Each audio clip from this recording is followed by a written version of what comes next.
Hello, Lewis from Valkyrie Canine Services back again. Today we're going to take a look at some puppy work. So, to fill you in on where we're at, we are going to be working Hector today. Now, Hector's just finished teething, so we're just starting to bring him back into the whole bite work aspect now. Now, pre-teething, Hector didn't have a ton of natural possession, so that's what I mainly worked before we went into that teething phase. So it was a lot of possession games, a lot of teaching him to hold on to things in adversity, with a little bit of lead pressure, a little bit of goal pressure, a lot of trying to snatch things away from him, and playing a lot of games where I'd chase him round and make him think he's going to get away and keep it. Now obviously if that was a pet dog, you wouldn't want to be doing that kind of stuff because it builds possession. But when we've got our working dogs, possession is one of these foundational things that we really want to build and have a lot of, because if a dog doesn't want to possess the thing that it's working for, it's going to be very hard to get them to want to actually fight and do all the bite work things that we want them to do. Aside from possession, we need the dog to want to chase and want to engage and want to play with things. So early work is a lot of chasing, a lot of possession work. Now some dogs come out the box and they've got a whole lot of possession. You don't need to do a whole lot with them on that front. Some dogs don't. So what you're going to see today is me working the dog in front of me. This isn't this is how you work every single dog. This is just how I'm working this dog. Now past all that, and now I'm happy with Hector's level of possession, we're starting to work on the actual bite mechanics of things. So what you're going to see me doing today is I'm going to be doing a little bit of drive channeling pre-bite. So I'm going to be challenging him defensively, so a bit of prey defense over the sleeve. When he barks and he activates the game, the sleeve's going to move. So we're channeling him from defense of the prey object into prey. And then we're going to do that a couple times because, again, one of the most important things we need in a dog that we're asking to do bite work is to be able to channel into the necessary defense. If we've got a dog that's stuck in defense, they become very noisy, very chewy, sometimes, or often even popping off the bite because they can't get into a state of comfort. So we need that dog that can want to chase and want to do its kill bite when necessary, can calm back down from that defensive fight, but can also get into that mode of I need to cause a lot of damage here when they are being challenged by the decoy. After that, once we've gone through a little bit of drive channeling, we are going to go to the bite. Now you'll see me working Hector on the bicep today. I'm going to start working his mechanics, getting in all my arm in his mouth, pushing when necessary, but we're going to talk about that and break that down as we get onto the actual bite work part of this video. Now while Hector's still pretty new at this, coming back from his teething, the bites aren't going to be very long. I'm going to get him on, I'm going to maybe look for a couple of pushes where I'm happy with it, then I'm going to slip and then go into possession. So again, I'm going to be challenging him for the object that he's worked hard for. I'm trying to take it, but he's going to want it more.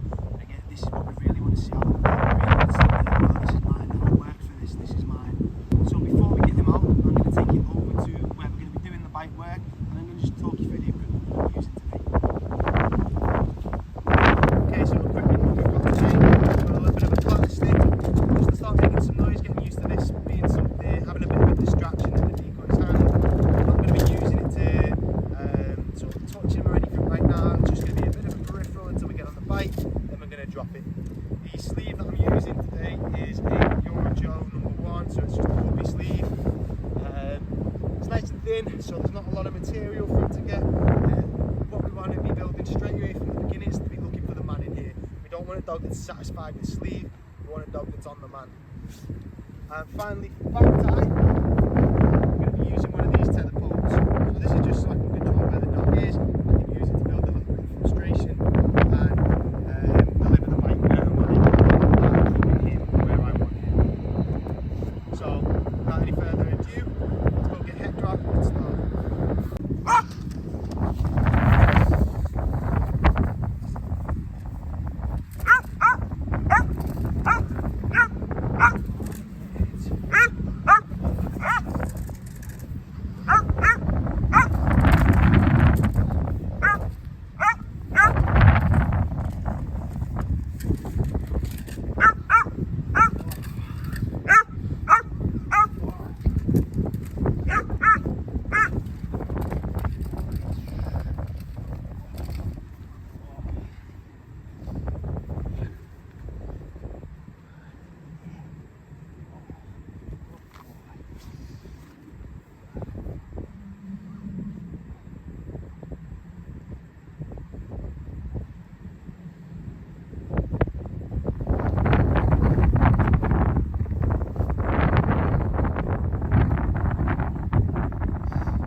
Okay, so that was Hektor's second session since coming back. I did one yesterday and I've done one again today.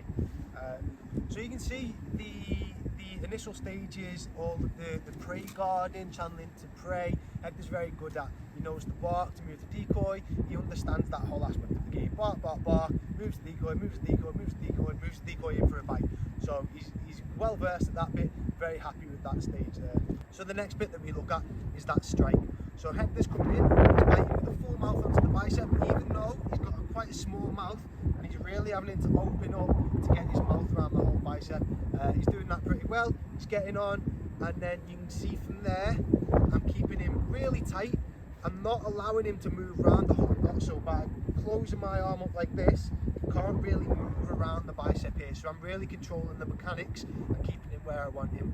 Whenever I want him to push, I open up just a little bit, relax my arm, boom, he gives me a push. And you can see in the video, I do that maybe a couple times, and then I slip the sleeve and we go into that position. So you can see in the videos, in the couple of trials that we just ran there, I'm starting to add a little bit of touch to him. So I'm challenging his grip over the wedge, over the sleeve, by putting a little bit of pressure away from the sleeve on his head, so grabbing onto his cheeks and pulling away. Then when I want him to push in, boom, and then let him win it for a second. So again, I'm happy with that bit there, he's good there. He's a little bit less possessive over the sleeve once it becomes softer. So ideally I don't want to stick on this for too long because I don't want him versing and practicing messing around with something soft. I do still need to stay here a bit longer because I need to challenge him a little bit more with his possession as I add a little bit of touch. Now you see a couple times in the video, I'm alright touching on his right side, I can grab his right paw and I'm challenging him there and he's fine, he pushes and then my hand moves away. But then there's a little bit of uneasiness on me touching on this left side, so that left leg he's not too keen on being touched right now. I got it towards the end of the session. On the last one, as I was holding it here, I was able to come down, touch both sides, he pushes, that pressure goes away, and he gets a win there. So that's something we're going to have to work on going forward from this session. You saw I did a little bit of work where I worked it down on the ground. So this is, you've won, you've gone through your whole predatory cycle, you've seen it, you've chased it, you've caught it, you've killed it, and then we emphasise the kill a little bit more than necessary. In the actual predatory cycle, this is where they begin to dissect. We use an opposition reflex to say, look, I know what your genetics are telling you to do, but I don't want you to do that. I want you to carry on killing it. It's dead, but I want you to kill it some more. So again, I'm looking for that real strong possession, that real strong, I'm going to keep killing this to really fulfill the dog. The dog's like it. Hektor needs to be a little bit stronger in that drive right now. But for a second session, I'm really happy with where he's at. So I'm going to aim to carry on filming Hektor's sessions going forward from here. So I can show you the whole development stage, I can show you going through this whole process, adding things in, finding his weaknesses, working on those weaknesses, and the entire process going from this all the way up to suit and all the technical skills you're going to need for the PSA 1, 2 and 3. So I hope you enjoyed that video today, and I hope you want to continue watching Hektor's progress. If you've got anything you'd like to add down in the comments, maybe you saw something I didn't see, maybe you want to ask me why I did something, then feel free to comment down below. If you want to see more, as always, like, comment, subscribe, do everything so these videos get out further and we can keep producing more videos. Thanks.